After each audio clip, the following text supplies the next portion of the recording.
አረብ ኤምሬትስ በአሰብ ጉዳይ ያልታሰበ ምስራች አሰማች። አቡዳቢ ፖርት ግሩፕ በኢትዮጵያ በወደብ ልማትና በሎጂስቲክ ዘርፍ ለመስራት ይፋዊ ንግግር ተጀምሯል። ከውጭም ተከበናል አነጋጋሪው የደህንነት ቢሮ ሪፖርት። የብሔራዊ መረጃና ደህንነት ቢሮ የውስጥና የውጭ ጠላቶች ግንባር ፈጥረው ደቅነውታል ስላሉ አደጋ ማብራሪያ ሰጥቷል። ከሻቢያ ምስለኔ አገዛዝ ነጻ መውጫ ጊዜ ደርሷል። በመላው ትግራይ የተቀናጀ አመጽ እንዲጀመር ጥሪ ቀረበ። የሶማሊላንድ ፕሬዝዳንት ከእስራኤል ፕሬዝዳንትና ከትራምፕ ልጅ ጋር ተወያዩ። ዩናይትድ አረብ ኤምሬትስ ኢትዮጵያ የባህር በር እንድታገኝ ከምታደርገው ድጋፍ በተጨማሪ በኢትዮጵያ ወደብ ልማት ላይ ለመሰማራት ፍላጎት እንዳላት ገለጸች። ይህ ከባህር በሩ በፊት የተሰማው ስምምነትም በሁለቱ ሀገራት ዘንድ ያለውን ጠንካራ ግንኙነት በድጋሚ ያስመሰከረ ሆኗል። በስምምነቱ ምን ጉዳዮች ተካተቱ የሚለውንና የብሔራዊ መረጃና ደህንነት አገልግሎት ያሰማውን አነጋጋሪ ሪፖርት እንዲሁም በትግራይ የተፈጠረውን የፖለቲካ ቀውስ ለመፍታት ያስችላል የተባለለት ሰልፍ መጠራቱንና በዚህ ሰልፍ ላይ ምን አይነት ድምጾች ይሰማሉ የሚለውን የሶማሊላንዱ ፕሬዝዳንት በስዊዘርላንድ ከአሜሪካና ከእስራኤል አመራሮች ጋር ስለመወያየታቸው አክለን ወደ እናንተ ይዘን ቀርበናል። በአብሮነታችሁ በዝርዝር የምታደምጧቸው ይሆናል።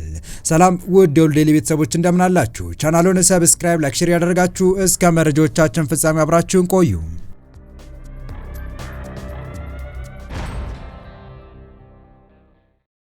የገና በዓልን በማስመልከት እስከ 25% ቅናሽ ከቪስኮ ዲፕሎማቲክ አፓርትመንትስ።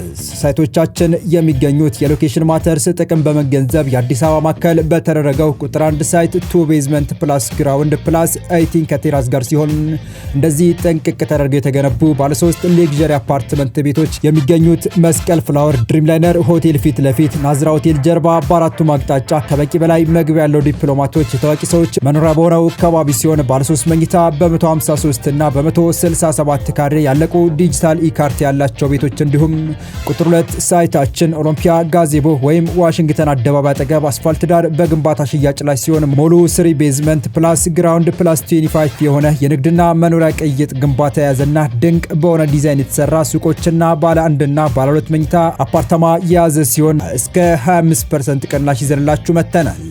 ለተጨማሪ መረጃ በ0912 03 5489 ደውሉልን። ቪስኮ ሪል ስቴት የታማኝነት ምልክት።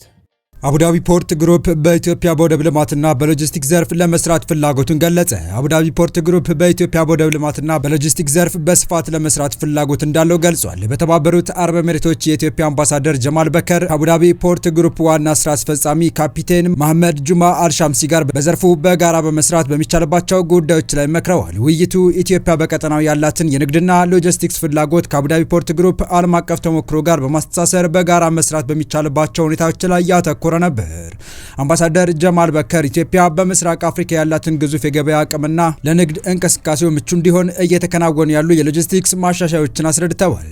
አቡዳቢ በቅርብ ወደ ኢትዮጵያ ይመለሳል ተብሎ የሚጠበቀውን የአሰብ ወደብና አካባቢውን ለማልማት ከወዲሁ ንግግር በጀመረችበት ቅጽበት ታዲያ የቀድሞ አምባሳደር ዲና ሙፍቲ የወደብ አመላለስ ሂደት ላይ ወሳኝ ነጥብ አጋርተዋል። የቀድሞ የውጭ ጉዳይ ቃል አቀባይና አሁን ጠቅላይን በማማከር ላይ የሚገኙት አምባሳደር ዲና ሙፍቲ ኢትዮጵያ የባህር በር ባለቤትነት ጥያቄዋን ለማስመለስ የምትሻው በሰላማዊ መንገድ ነው ሲሉ ከሰሞኑ ከፍ ያለውን ትኩሳት ለማቀዝቀዝ የሞከሩበት አስተያየት አካፍለዋል።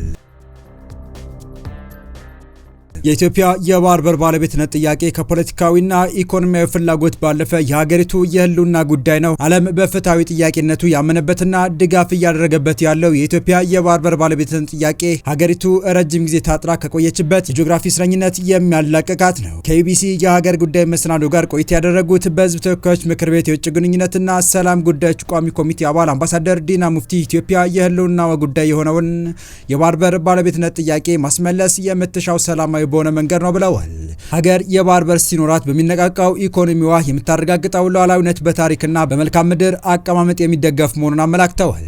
ኢትዮጵያ እየጨመረ ባለው የህዝብ ቁጥር ልክ የሚጨምር የንግድ እንቅስቃሴ የሚኖራት በመሆኑ የባህር በር አማራጭ መኖር አጠያቂ ያልሆነ የተባበሩት መንግስታት ድርጅት የሚደግፈው ሀሳብ መሆኑን አክለዋል። የኢትዮጵያን ፍትሃዊ የባህር በር ባለቤትነት ጥያቄና የምትከተለውን ሰላማዊ መንገድ የሚደግፉ ሀገራት ቁጥርም ከጊዜ ወደ ጊዜ እየጨመረ መሆኑን ተናግረዋል። ከጎረቤት ሀገራት ጋር ድንበር ብቻ ሳይሆን ታሪክና ህዝብን የምትጋራው ኢትዮጵያ ጥያቄዋን ለማስመለስ ጦርነትን አትፈልግም ያሉት አምባሳደር ዲና፣ ሆኖም ግን ጥያቄዋ መመለሱ የህልውናው ጉዳይ በመሆኑ ሁሉንም ሰላማዊ አማራጮች ትጠቀማለች ብለዋል።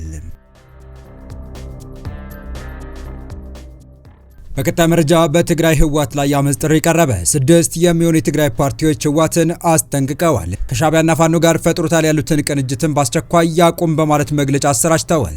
ፓርቲዎቹ በወቅታዊ ጉዳይ ላይ በጋራ ባወጡት መግለጫቸው ህወሓት ከሻዕቢያ ጋር የፈጠረው ቅንጅት ትግራይን የጦርነትና የግርግር ቀጠና ለማድረግ ከጫፍ ደርሷል ብለዋል። እንደ ፓርቲዎቹ መግለጫ ህወሓትና ሻዕቢያ በህዝብ ለህዝብ የህዝብ ግንኙነት ስም የጀመሩት ጽምዶ አሁን ላይ ወደ ወታደራዊ ቅንጅት አድጓል። ህወሓት ከሻዕቢያ ጋር በፈጠረው በዚህ ትብብርም የኤርትራ መንግስት ትግራይ ውስጥ እጁን እንዲያስገባና ቀውስ እንዲፈጠር በር ከፍቶለታል። ፓርቲዎቹ ሻዕቢያ ከተፈጠረ ጀምሮ በጸረ ትግራይ ትርክት የቆመ ኃይል ብቻ ሳይሆን በተደጋጋሚ የትግራይ ህልውናን ለማጥፋት የተሰማራ ኃይል ነው ሲሉ ተደምጠዋል። በባለፈው ዘር ማጥፋት ዘመቻ ጦርነትም የራሱን ድርሻ የተጫወተ ህዝባችንን የጨፈጨፈ ጨካኝ ኃይል ነው ሲሉ ነው ሻዕቢያን የገለጹ። ከዚህ ድርጅት ጋር መቀናጀት የጥፋቶች ሁሉ ጥፋት መሆኑንም አበክረው ተናግረዋል። የኤርትራን ህዝብ እንደ ርስቱ ይዞ ለባርነት የዳረገ የትግራይን ህዝብም በዘር ማጥፋት ጦርነት የተጨፈጨፈ ኃይል ጋር የሚደረግ ወታደራዊና ፖለቲካዊ ጥምረት ለትግራይ ዕዳ እንጂ ጸጋ አይደለም ሲሉም ያክላሉ።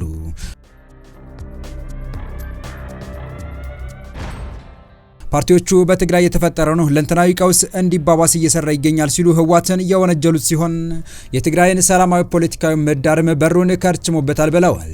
በሌላ በኩል የህወሓት ቡድንና የጸጥታ ኃይል አባላት በግል በፖለቲካ በሚሳተፉ የትግራይ ተወላጆችን እያፈኑ እንደሚገኙ ወንጅለዋል። በተለይም ነባር የትግራይ ጸጥታ ኃይሎች ከፍተኛ አመራር ብርጋዴር ጄኔራል ጉሽ ገብረና በርካታ አመራርና አባላት እንዲሁም የማህበራዊ ሚዲያ አንቂዎች ባለፉት ቀናት ታፍነዋል።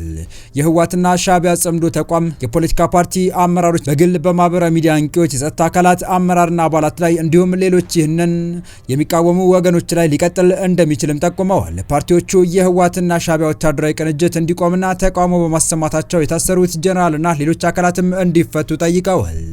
በህወሓት የበላይነት የተያዘው የጄኔራል ታደሰ ወረደ አስተዳደር ፈርሶ አዲስ ሁሉን አቃፊ አስተዳደር ይቋቋም የሚል ጥሪ አሰምተዋል። እንዲሁም ህወሓት በህዝብ ስም ለጦርነት ዝግጅት በግዳጅ ለመሰብሰብ ያሰበውን ዘመቻ እንዲያቆምም ጠይቀዋል። ህወሓት እሰበስበዋለሁ ካለው 13 ቢሊዮን ብር ውስጥ 6 ቢሊዮን ያክሉ ተፈናቃዮችን ጨምሮ ከትግራይ ህዝብ ለመሰብሰብ እንዳሰበ አስደንጋጭ መረጃ ይፋ አድርጓል። መግለጫውን ያወጡት ፓርቲዎች ብሔራዊ ባይቶና፣ አባይ ትግራይ ባይቶና፣ ውድ ነጻነት ትግራይ ነጻነትና አረና ትግራይ ለነጻነትና ሉዓላዊነት፣ ሳልሳይ ወያኔ ትግራይ፣ ሳወት ትንሳኤ ሰባ እንደታ እንዲሁም ወድብ ወለዱ ትግራይ ወለዱ ናቸው። ይህ በእንዲህ እንዳለ የኢትዮጵያ የደህንነት ቢሮ ያወጣው ሪፖርት እያነጋገረ ይገኛል። የውስጥና የውጭ ኃይሎች ግንባር በመፍጠር ከፊት ለፊቴ አደጋ ደቅነዋል ሲልም የደህንነት መስሪያ ቤቱ አስታውቋል። የብሔራዊ መረጃና ደህንነት አገልግሎት ትናንት ምሽት ላይ ባወጣው አዲስ መግለጫ አሁናዊ ኃይል አስተላለፍ ለውጦች ከፊት ለፊቱ ተግዳሮት እንደደቀኑበት ተናግሯል። የደህንነት መስሪያ ቤቱ ስጋቱን የገለጸው ያለፈው 6 ወር አፈጻጸሙንና የቀጣይ አቅጣጫውን አስመልክቶ ባወጣው መግለጫ ነው።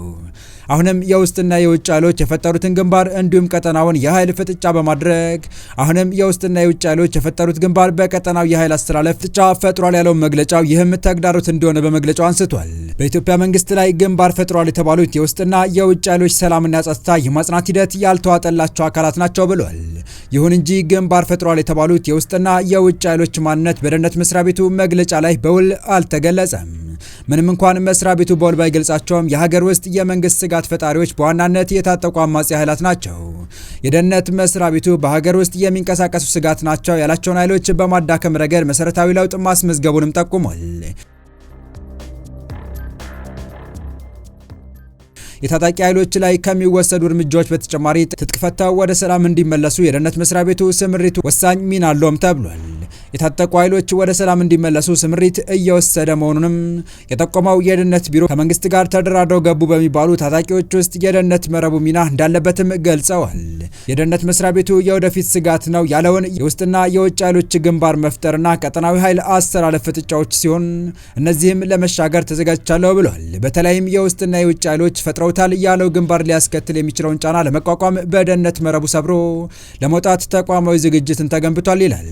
በሌላ በኩል አገልግሎት መስሪያ ቤቱ 7ኛ ጠቅላላ ሀገራዊ ምርጫን ታሳቢ በማድረግ እቅድ አውጥቶ ሲዘጋጅ እንደቆየ በግምገማው ላይ ተጠቅሷል። ምርጫው ሰላማዊና ዲሞክራሲያዊ ሆኖ እንዲጠናቀቅ የደህንነት መስሪያ ቤቱ በሕግ የተሰጠውን ኃላፊነት ለመወጣት በምርጫ ሂደት ሊያጋጥሙ የሚችሉ የስጋት ምንጮችን ለመለየት የዳሰሳ ጥናት አካሂዷል። በዳሰሳ ጥናቱ የተለያዩ ስጋቶችን ለመቀልበስ በሰው ኃይል፣ በቴክኖሎጂ፣ በስልጠናና በስነልቦና ዝግጅት እየተደረገ መሆኑን መግለጫው ያመለክታል። ሀገራዊ ምርጫው ያላንዳች የጸጥታ ችግር እንዲከናወን በተሟላ የሰው ኃይል ቴክኖሎጂና የሎጂስቲክስ ቁመና ላይ እንደሚገኝ መግለጫው አትቷል። በሌላ መረጃችን የሶማሊላንድ ፕሬዝዳንት ከእስራኤል ፕሬዝዳንትና ከትራምፕ ልጅ ጋር ተወያዩ። የሶማሊላንድ ፕሬዝዳንት አብድራህማን መሐመድ ስዊዘርላንድ ውስጥ ከተካሄደው የዓለም ኢኮኖሚ ፎረም ስብሰባ በተጓዳኝ ከአሜሪካና ከእስራኤል ባለስልጣናት ጋር ውይይት ማድረጋቸው ተነገረ። ዳቮስ ተገኝተው የነበሩት ፕሬዝዳንቱ ባደረጓቸው የተለያዩ ውይይቶች ትኩረት ያደረጉት የግዛቲቱን ዓለም አቀፋዊ ግንኙነት ማጠናከርና የውጭ ሀገራት መዋለ ንዋይ መሳብ ላይ ነው ተብሏል። ፕሬዝዳንት አብድራህማን ከእስራኤሉ ፕሬዝዳንት አይዛክ ሄርዞግና የትራምፕ ድርጅት ምክትል ዋና አስፈጻሚ ከሆነው የትራምፕ ልጅ ኤሪክ ትራምፕን ጨምሮ ከሌሎች ከፍተኛ ባለስልጣናትና የንግድ ሰዎች ጋር ውይይት አድርገዋል። የሶማሊላንድ ባለስልጣን እንዳሉት የፕሬዝዳንቱ ውይይት በምጣኔ ሀብታዊ ትብብር፣ በኢንቨስትመንት እድሎች እንዲሁም አካባቢው በቀይ ባህርና ኢደን ባህረ ሰላጤ ባለው ቁልፍ ሚና ላይ ያተኮረ እንደነበረ ገልጸዋል። በተጨማሪም የሶማሊላንድ ፕሬዝዳንት የበርበራ ወደብ ለመርከቦች ያለው አመቺነት በመጥቀስ አገራቸው ለኢንቨስትመንት ክፍት መሆኗን በመግለጽ ጥሪ አቅርበዋል። የፕሬዝዳንቱ ከፍተኛ አማካሪ የሆኑት ዶክተር አብድራህማን ድዋሌ ባይሌ ለቢቢሲ ሶማልኛ እንዳረጋገጡት ከኤሪክ ትራምፕ ጋር በተደረገ ውይይት በሶማሊላንድ ስላለው ኢንቨስትመንት እድሎች ማንሳታቸውንና ኤሪክ ያለውን ፍላጎት መግለጹን ተናግረዋል።